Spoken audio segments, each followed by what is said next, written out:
You know what I hate? The sun. Yeah, that's right.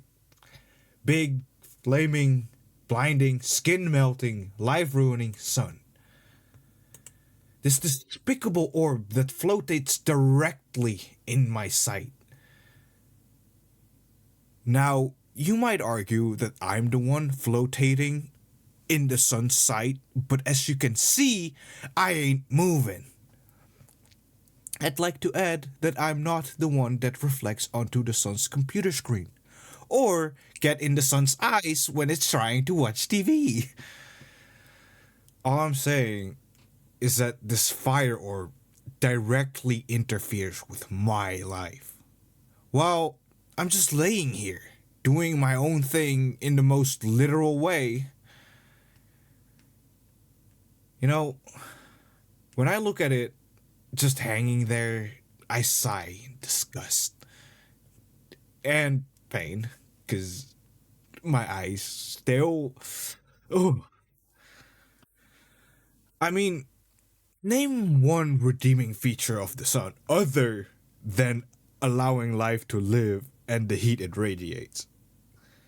And if anyone says that it's pretty, I'd like to inform you about your eye and extended warranty that has expired.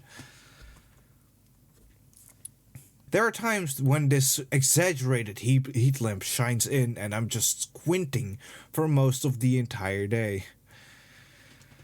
The clouds being my only savior at times, but there are moments where the clouds ain't there. Back in the day, I had to stare at it and its thing before activating my computer.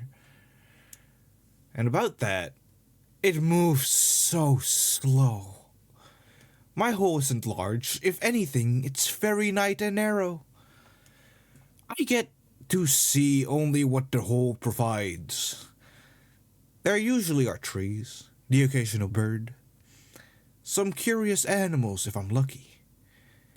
There are times where when a tree falls, then there's no more tree. Heck, even the sky changes from time to time. What does remain the same, however, is this glorified skin melter. Looking the same all day, every day. Even when the clouds hide it, I just know and see it burning the way it does. It glares at me. I just know it. You know, maybe I should become a supervillain. I mean, I wouldn't mind another ice age. Considering it's kind of hibernation, you know? Maybe I'd finally feel at least a little well rested. Good one, me. I'd see myself in a swivel chair, petting an evil cat. Or, actually, a hamster. Hamsters are the spawn of evil, more so than a cat. A hamster does evil with intent. I can see it in their beady eyes. The way they move, the way they bite people, that is spite. That is pure spite. And I am all here for it. I think we'd be mutual partners of evil, quest bound companions. Our hate for the sun bringing us to its destruction. I'd use all of my assets for this plot. Granted, a cave and Somas are many assets, but a villain must start somewhere. I'd get my hamster wife so that my, nay, our army grows by the day. Well, at least the Mossman can dream, right? Instead of being stationary all day. I hope the moss grows a little bit faster from time to time. I can't seem to really spread all that well. I would love to see a thing that isn't just the whole.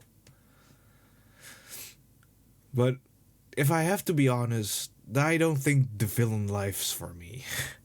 Way too much effort for someone who can't even move, right? Even just thinking about the amount of movement I'd have to do, it makes my skin, or whatever I'd call this, ache with the itchies.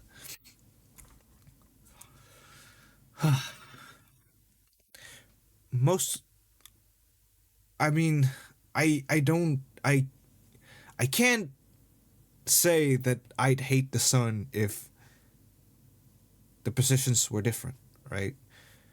Most of my qualms with the sun come from my immobility anyway. Should I become a supervillain, I'd probably be able to install a sunblock thing device around my hole. If maybe it wouldn't have come to this. Sometimes I think about the possibility of us being fated enemies. We were bred to hate each other. And yes, I know you hate me just as much as I hate you. The way you stare at me, the way you despicably hang there with your clouds and your sky, mocking me from your pedestal. Why can't you be just as cool as your brother? The moon is so great. It's so great. And honestly, it's kind of there, you know? Even the sky that you hang in is subpar at best. I see the sky as I see the truth, right? I think that the night is the ultimate truth, as we can usually gaze upon the stars if the clouds aren't in the way. While the sky is also a truth, the moment Earth doesn't exist, the sky becomes false. At least that's how we know it. 'Cause there is no sky if you don't have a planet to hang around. It's all just space, or, night. Which is, I guess, also relative. But that distracts me from my hate for the sun. The moon is just so much better. The calming waves, the breeze that feels just right. And then you come in, scorching my moss, making my eyes hurt, throwing sand in my eyes with your sand powers that are not powers but just you radiating in my eyeballs, eye holes, eye eye pits. Are those even eyes? Do I even see? I do see. Why can't the leaves just grow in front of my face? I mean, the rest of my body, sure, you can have that. I can slow cook if you want. I'll be just your little pretty egg on the stone's smooth hot surface. I can do a slow cook, get a little intimate with it. But do you have to always shine right into my face? Like, I have a whole legs that you can use. Or what appear to be legs, at least. For as much as I can have legs. Please, please, find somewhere else to shine.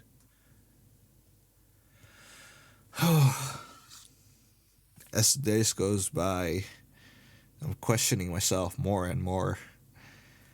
Do I really hate the sun? You know, it's true that it's always there. I can always expect it to be there, which is more than I can say for most things. The occasional squirrel comes by, maybe a beaver. That's all chance. Though there's the one thing that does always appear is the sun. In a way, you are my closest friend, yet also my most hated enemy. But if I have to be really honest, it's days like these, times like these, where I just might appreciate the sun for existing.